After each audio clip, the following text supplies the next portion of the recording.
Hi. Hopefully you should be joining us on LinkedIn, YouTube, and I think Charlie, your Facebook as well, wasn't it? My Facebook's linked as well, yeah. Yeah, absolutely. So welcome to the ninth episode of NeuroWomen Natter. Oh, no, It, it's number 8 on the background. Sorry it about says that. number eight. It doesn't matter. It That's doesn't the matter.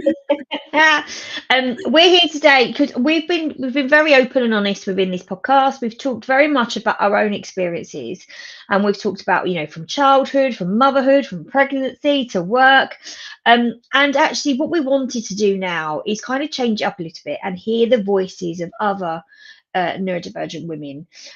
So we've opened up the floor. We got lots of response and emails from some really lovely individuals who wanted to share their stories. Yeah. And I say to you as well, if anybody wants to share their story with us and have it read out on our podcast, please do. The email address will be in the chat soon, so you can copy and paste it and then send us an email. Thank you. So, shall I go first? Yeah, Charlie, Yeah. whose lovely story are you reading today? I am going to read out from the lovely Tree Hall, who I know in real life, actually, because she spoke at the IGPP Neurodiversity at Work conference that I spoke at as well this year and last. So I'm just going to silence my phone because in ADHD style, I forgot to do that as well. So bear with me a sec. So, yeah. In short, Tree says she is a late diagnosed autistic and ADHD. Got my autism diagnosis at 47 and ADHD diagnosis at 48. The autism diagnosis in particular was life-changing for me. I'd spent 47 years feeling a bit rubbish, broken, and deficient, not understanding why I couldn't do things that other people could do with apparent ease. Finding out there was a reason why my brain works differently was the start of being kinder to myself and to not feeling rubbish and crap. I started to investigate my neurotype as a result of devouring info on the way autism can present in girls, women, and people brought up as female to support my non-binary eldest child. Reading about a female presentation of autism was like reading about my life. It was that light bulb moment that prompted me to seek diagnosis. Both my kids are ADHD, one with a PDA profile. The youngest was out of school for 2 years due to a failed mainstream placement, and the eldest has struggled with attendance due to high anxiety. So it's been a tough few years for us as a family. What I really want people to know is how incredibly hard it can be to be a parent to neurodivergent children because the education system is stacked against families. Mainstream didn't work for my kids. It almost broke them both. It almost broke my husband and I, seeing our kids so damaged by education and having to deal with accusations from the school that we were the problem, that we enabled and encouraged the challenging behaviours, that our child's anxiety was simply my projected anxiety, that we needed to be firmer, punish school avoidance, drag them into school so school could deal with them. It's heartbreaking to see your children being systemically broken down by systems that are actively damaging to them. What many people, parents included, often don't realise is that where there's a neurodivergent child, there's usually a neurodivergent parent. Parents of my age were often not recognised as neurodivergent at school and may or may not have discovered later in life that they too are neurodivergent. It would really help if employers knew this and could join the dots. If an employee is caring for their neurodivergent child, there's a good chance that they will also be managing a difficult relationship with the school. Might be trying to get an EHCP, might be taking the LA to tribunal. We did, and it was exhausting, but we won. Might be trying to manage school avoidance, might be supporting a very anxious and overwhelmed child. They'll be doing this while also potentially managing their own neurodivergence, which they might not even be aware of. I wouldn't have got through the last few years without my incredible neurodivergent husband, a small circle of amazing neurodivergent friends, and an employer that understood, actively supported me, and gave me the flexibility and space to do my job, but to do it around the needs of my children. I'm going to stop now as I've failed in keeping this short, she says. But anyway, if you think of any of this might help someone, please feel free to share it. I think it does. If not, no worries. So thank you very much, Tree. Not only do I think it's incredibly helpful, but it could have been me. It's slightly different, but this is a very, very familiar story to neurodivergent parents of neurodivergent kids. Yeah, no, I totally agree. And literally, I had it yesterday, the school avoidance. Harry was absolutely refusing to go to school. And he suffers with quite high anxiety and he struggles academically. And, he was very adamant that he had a tummy ache. And there was no taking away from that. And from what my learning through social, emotional, mental health is actually that tummy ache was probably real to him. And Yeah. that's how the anxiety presented itself. So to him, he does have a tummy ache, but I know as a parent that that tummy ache came from that anxiety of not wanting to go to school. And Still a very it's real hard. problem, isn't it? Yeah, it is, and it's really hard to know what to do for the best. I mean, do I force him to go in knowing that he's feeling that way, or do I allow him to have the day that he needs because he needs to rest and he wants to, you know, not, he went in perfectly fine this morning. So was it the fact that, he'd had a maths test the day before? Is that's what's, it made it happen? And it really resonates that the educational system is not built for neurodiversity. And that's one of the other reasons why I've developed the CPD training for teachers on dyslexia. Yeah. Because Oh, it's not that's just it's not just about yeah. dyslexia, it's about the emotional well-being that comes with that as well. And I think that's where they don't understand that. So we've had the school avoidance thing with my stepchild, and then with Z, who's now 16, but that was when they were 13 in the last year of middle school. And it first exhibited when the school reopened after the pandemic shut down. And yes, there was the bag of snakes, feeling of anxiety in the belly, and the tears and breathlessness crossing the threshold into school.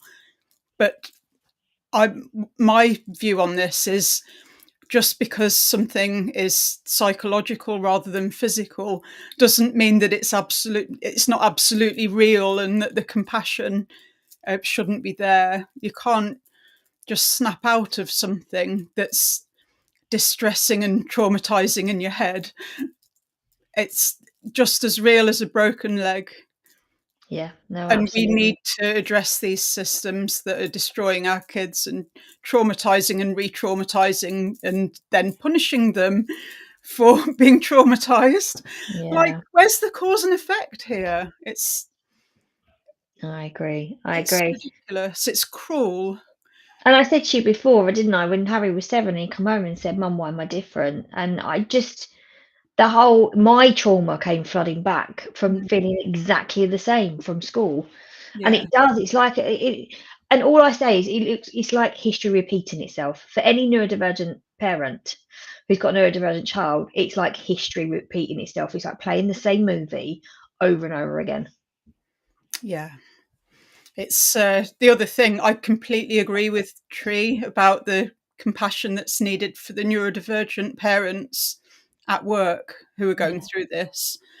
So there's been a few times in my life where I've had a complete breakdown because I've been utterly unable to cope with conflicting priorities. Mm. And when one of those things is trying to keep on top of your workload and meet your deadlines and not let people down, and if you think, well, it's not important, the sky isn't going to fall in if I miss a deadline. Actually, if you're in a role like I was in, where you're a bit of a one-man band, it can snowball and escalate and lead to burnout really easily, which I know from experience. So when I've got that, and then the conflicting priority is my family, who I know as a mother should be my number one priority. And yes, they're absolutely more important than work, but I'm trying to look after them and make sure they're okay, because it's the utmost importance. Yeah, but also Absolutely. myself, because self-care.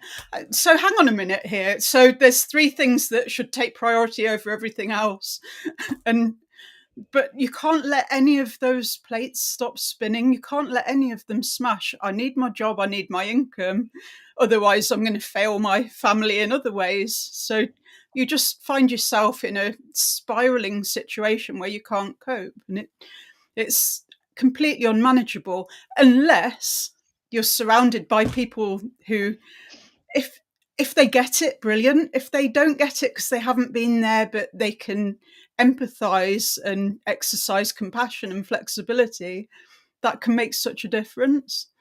Absolutely. No, I totally agree. Totally agree. Okay. Should we go on to the next story? Yeah. Okay. So don't come for me. Mine's printed out because I'm dyslexic and I find it easier to read. So making myself adjustments, and I think I that's don't okay. expect you to memorize a script 5 pages long. Okay, so this story came from Natasha Corney. And actually, this one really resonated with me. And the way that she's written it is so beautifully written that I wanted to kind of, I'm hoping I do it justice. And if I get any words wrong, apologies, because of my dyslexia. Sometimes my vocabulary doesn't connect with what I'm reading. Have I spelled her name right? Yes, you have. Yeah. Okay, so it starts off with, I was screaming inside, my story of late autism diagnosis, misunderstood mental health, and finding myself again. For most of my life, I didn't have the words to explain what was wrong. I just knew I felt broken. From outside, I looked like a quiet kid.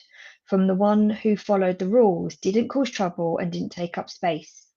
Teachers called me shy, sensitive, and reserved. I was praised for being calm and compliant. But what they couldn't see, what no one could, was the chaos behind the mask. Inside, I was screaming. The world was too loud, too bright, too fast.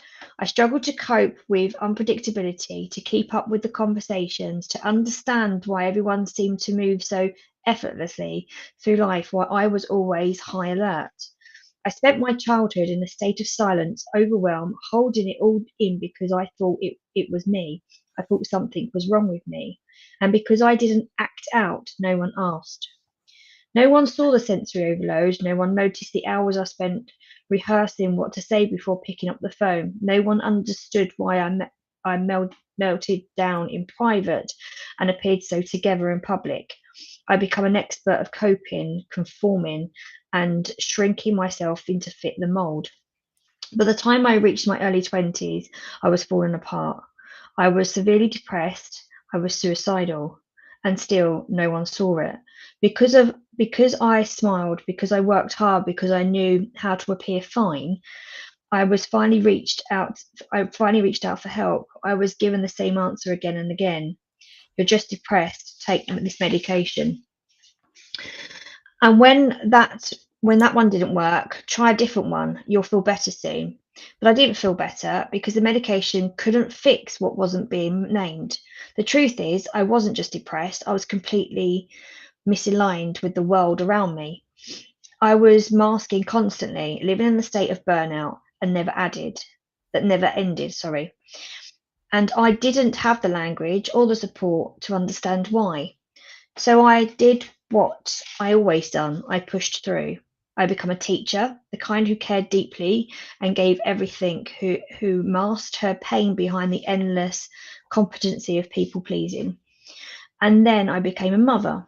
And that's when everything truly broken open. I had never loved anything or anyone so deeply and completely until my daughter was born. She's the best thing that ever happened to me in my life. But motherhood gave me no space to hide. The noise, the unpredictability, the emotional demands. It was relentless. There was no off switch, no quiet corner to retreat to, no time to recover. I couldn't pretend anymore. That's That was the beginning of the questions, the wondering, the late night Googling, the forms, the articles about masking, the stories about other late diagnosed women that felt they'd been written about me. I took a course on autism. I read everything I could. I made a list after list of traits, movements, patterns that finally made sense. At 33, I was diagnosed autistic, and at that moment, I felt both seen and completely undone. Because getting a diagnosis didn't explain my present, it rewrote my past. I suddenly understood the child who froze in our classrooms, the teenager that who memorized social scripts and obsessed over rules, sorry. The young woman who smiled through breakdowns and thought that the problem wasn't strong enough. I felt angry, disadvantaged. Why didn't anyone see this sooner? Why did I have to suffer for so long in silence? I grieved the girl I was, the one who needed support but got dismissed, the one who gave medication instead of understanding, the one almost gave up on life because she didn't know there was another explanation. And when I started sharing my diagnosis, tentatively, carefully, the response was mixed.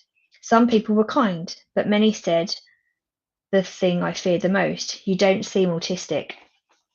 As I hadn't spent every day of my life trying to make sure that no one could see the truth, the sentence cut deep, not just because it was invalidating, because it reflected the reason why I had to be silent for so long.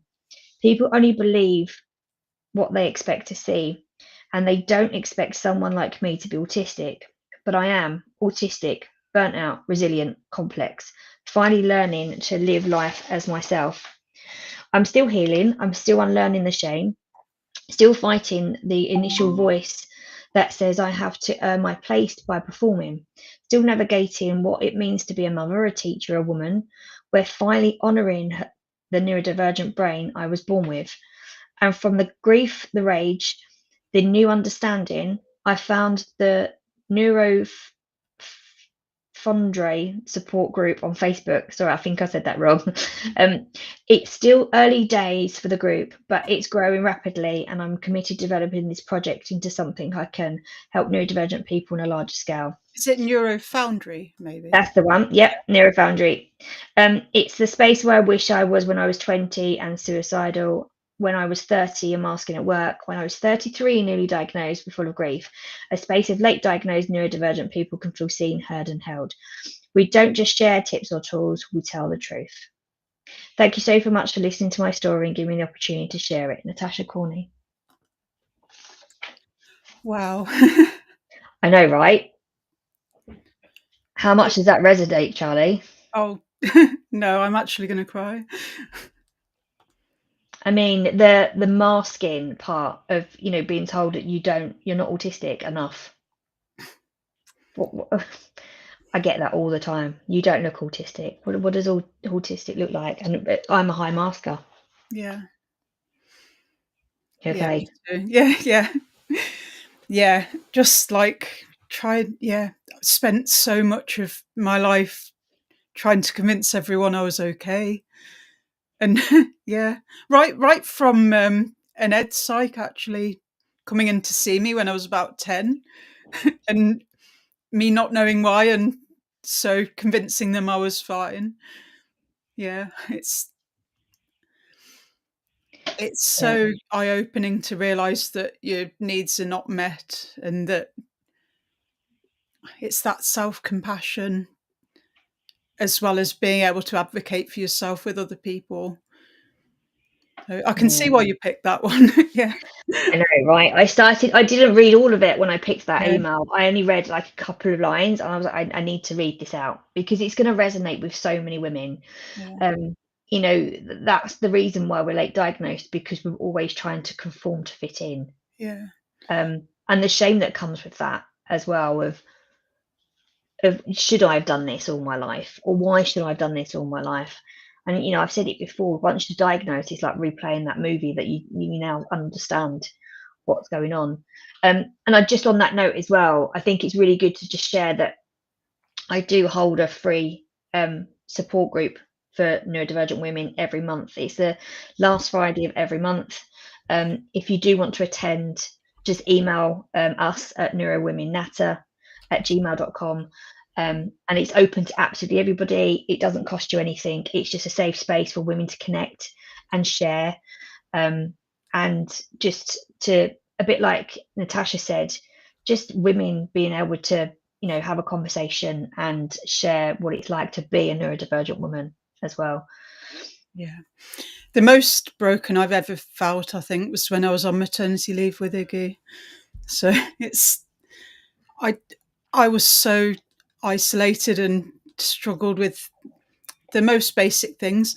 And people around me noticed, I'd got friends in my street. I'd lived in a really close-knit community. And people were saying to me, "You're isolating yourself. Why don't you come to the mother and baby soft play in the village," and things like that. And I was just thinking, well, what for? The baby's not going to enjoy it. He's tiny. He can't even crawl. And I was completely oblivious to the fact that I had needs that weren't being met. Yeah.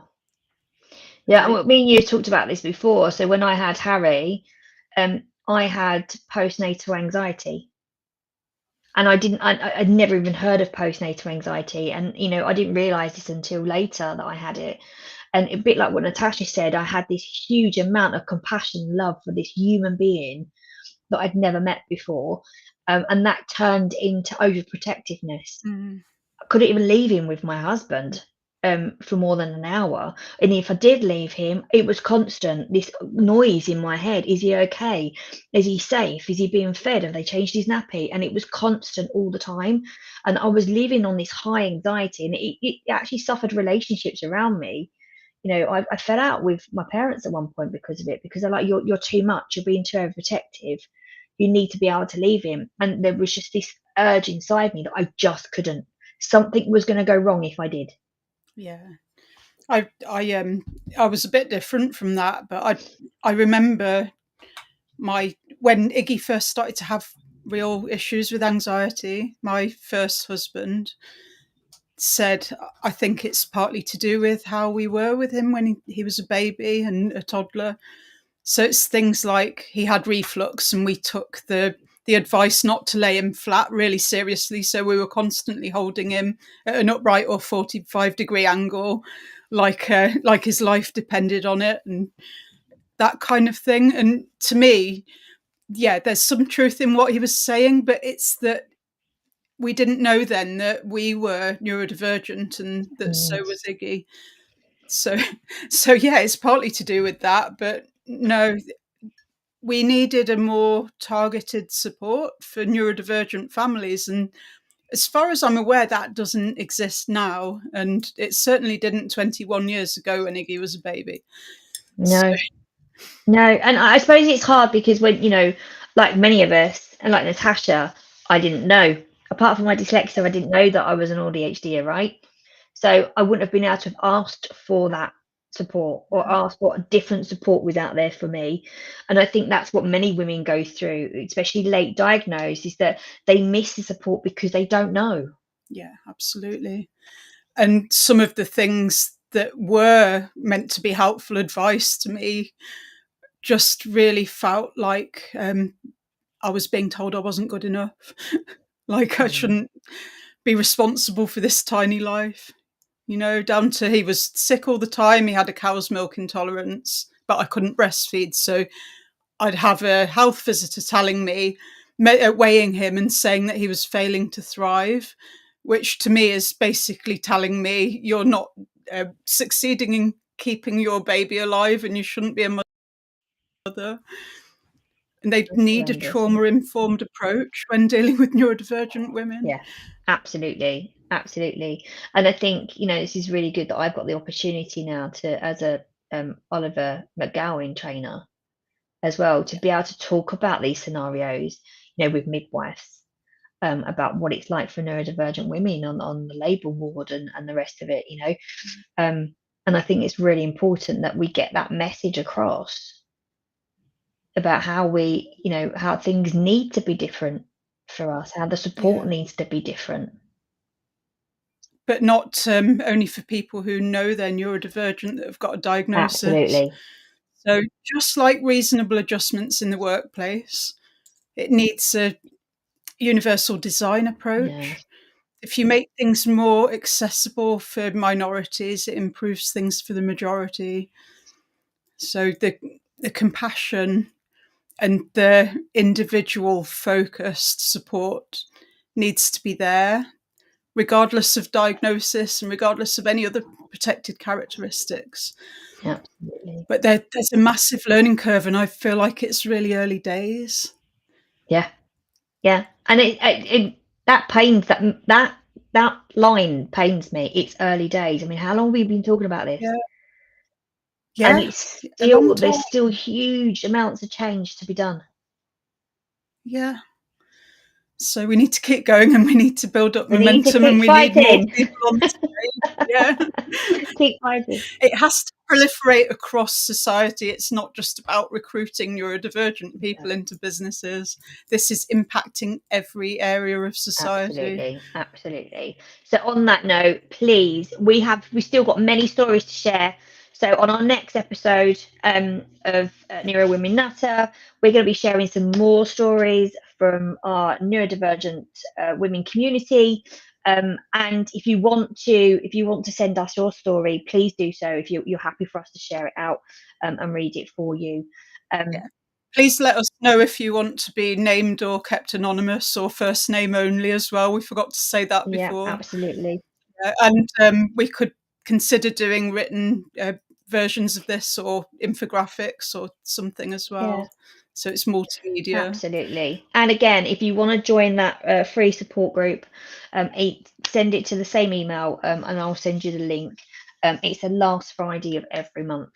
And anybody's absolutely. What time? It's normally, oh, you've thrown me now, haven't you? It's It's 1 o'clock. I think it's 1 o'clock, but I'll confirm if you email me. Yeah. It's either 12 or 1. I haven't been to one yet. The last Friday of every I've been month. too busy and overwhelmed. Too much. Yeah. And while we've got an audience here, has anyone got any questions for me and Charlie while you've got us for the next couple of minutes? I see a lot of thank yous. Dan Harris from Neurodiversity in Business saying good chat. Thank you, Dan. Thanks for your support. Hard relate. Hearing you reading this back has made me cry. I think that was Tree. Yeah. It just says LinkedIn user. I'm not sure why. Thank you. That was really powerful. Looking forward to the next episode. Yes, me too. Yeah, this is a really good format. Great idea, Tony. Brilliant. So please email us if you would like us to elevate your voice. Yeah. And thank you very much to everyone that already has and to everyone that's listening and supporting. Let's keep sharing. Yeah. Take care, everyone.